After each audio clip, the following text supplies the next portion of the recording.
Предлог за избор на нови членови на владата на Република Македонија.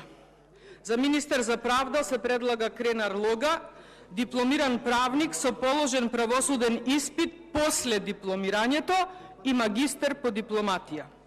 Без многу да коментирам, се надевам дека сите сме свесни како дипломатијата ни ја води еден дигестивен хирург и како оваа влада има ликови кои само си ги менуваат ресорите, но тоа не е случај со ресорот на дворечна политика, бидејќи за тоа Ковачевски нема право ни да помисли, а не пак да постапи.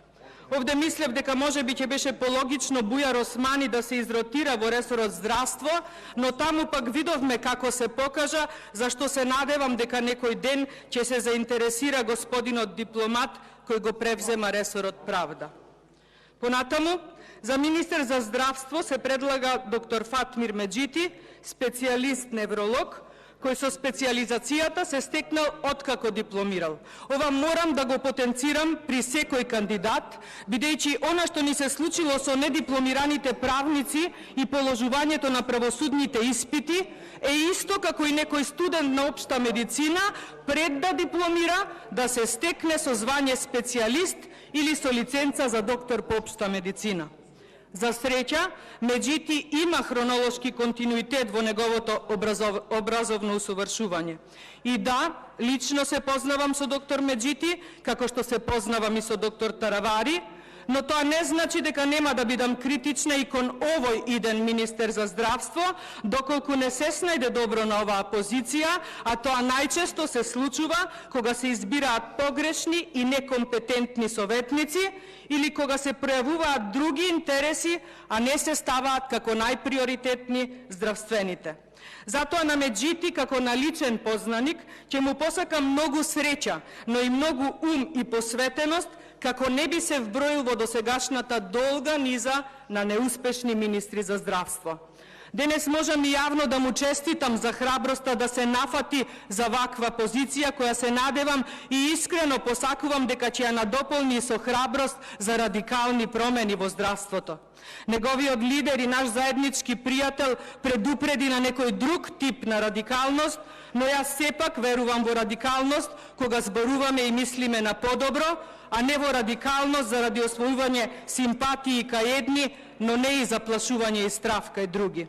Впрочем, Македонија е наша заедничка татковина, а нејзиното здравство подеднакво сурово го доживуваат и преживуваат како пациентите, така и нашите колеги. Колега и пријателе Меджити, бидете радикални, ама само во однос на здравството и неговото кревање од дуплото и длабоко дно. Одиме понатаму. Азир Алију се предлага за нов министер за информатичко општество и администрација. Алију е доктор по информатички науки и редовен професор на Универзитетот на Југоисточна Европа во Тетово. Тој во неговата биографија ги нема наведено годините на неговото дипломирање, магистрирање и докторирање на Универзитетот Свети Кирил и Методи Скопје, што мислам дека малку фрла сенка врз неговата биографија како доктор на науки, затоа што ова е една вообичаена практика за едно најобично CV, а не пак за CV при избор на министер. Можев исто да забележам дека Алију е роден во Гостивар, што ми дава за можност да навивам за мојот роден град и да очекувам дека заедно со Меджити ќе се потрудат да го обелат образот на гостиварчани. И последниот предлог за избор на нов член во владата е Каја Шукова, како идна министерка за животна средина и просторно планирање. Шукова е дипломиран инженер-технолог и повеќе од 20 години има работено токму во ова министерство и тоа како советничка и последно како државна секретарка. Ова ми дава малку надеж дека Шукова би требало одлично да ја познава оваа проблематика, но тука морам да подсетам на еден лош пример кој останува да го води истиот ресор, а тоа е ресорот труд и социјала, бидејќи и актуелната министерка дојде оттаму, но не ги покажа на дело нејзиното знаење и искуство, а посебно лошо се покажа во односот кон пратениците во ова собрание. Ова се наку со моите кратки исечоци од приложените биографии за новите министри.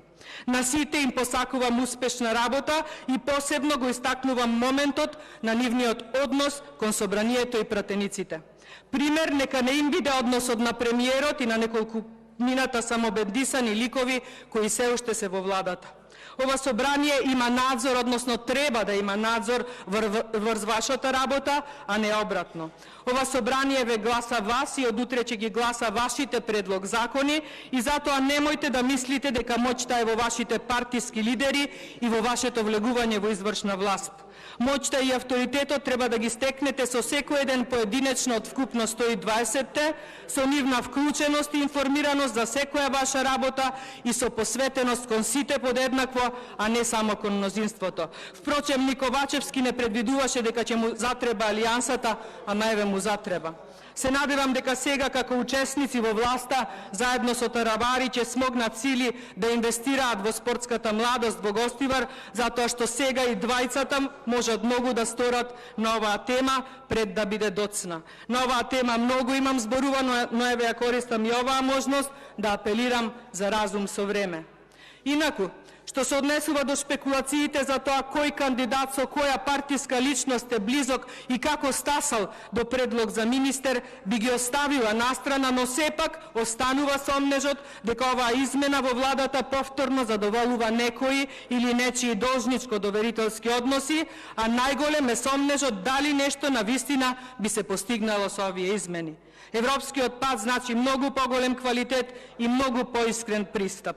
Ако Ковачевски речиси цели 2 месеци се пазареше и мака мачеше за да стигне до денешнава седница, чиј што старт самиот го прогласи за ден на жалост, што беше исто така пресметано за да има джокер во рака, доколку планот за сигурно мнозинство не му успе, па Божем заради денот на жалост би одложил седницата, тогаш најмалку може да се заклучи дека ова е коалиција за европска агенда.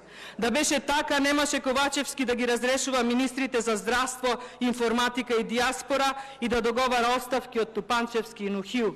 Да се работеше за европска агенда, Ковачевски прво ќе ни понудеше разрешување на Османи и на Маричич. Едниот отиде во Бугарија, застапувајќи не знам чиви интереси и засенувајќи улогата на институциите, кои што меѓу останатото и заради ова имаат веќе доверба под 4%, а другиот, јадејќи бифтеци и трошејќи народни пари, уште не знае со сигурност дали преговорите за членство во ЕУ се започнати или се започнати пред пристапни преговори или е во тек само скрининг, не знам кој поред. Вакви несериозни ликови не може да ни ја водат европската агенда, како што не може во Европа да не водат премиер и председател на држава, кои се плашат да дадат една државничка изјава, кои истата ја менуваат за кусо време и кои внимаваат да не ги навредат сите, освен македонците од Македонија и надвор од Македонија.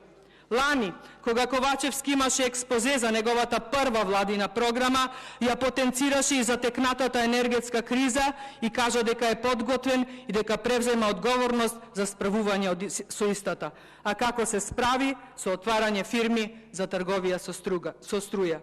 Додека македонските граѓани не можат да си ги платат сметките за струја, Ковачевски, Бочварски, Ахмети, Заеви и кои уште не си отвараат фирми и никој не сме да реагира.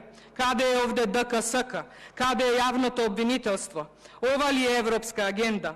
Народот да нема за леп, а не пак за струја, а власта да профитира од енергетската криза. Да подсетам, ова истото ни се случи и со пандемијата.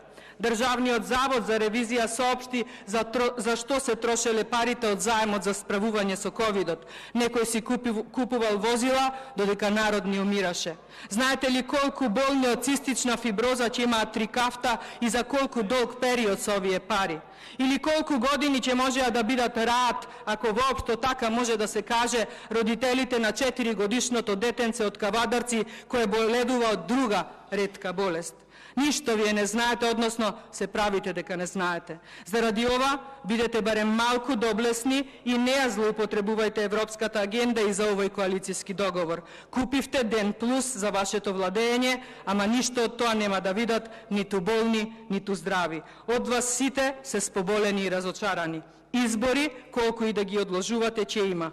После нив, мислете со кого ќе ја делите опозицијата или со кого ќе ја делите обвинителската клупа. Господине Ковачевски, кожата ви станува се потесна, што би рекол еден глумец Шоич, долази време ќорке, другови. Благодарам. Антонио Милошовски Капјан.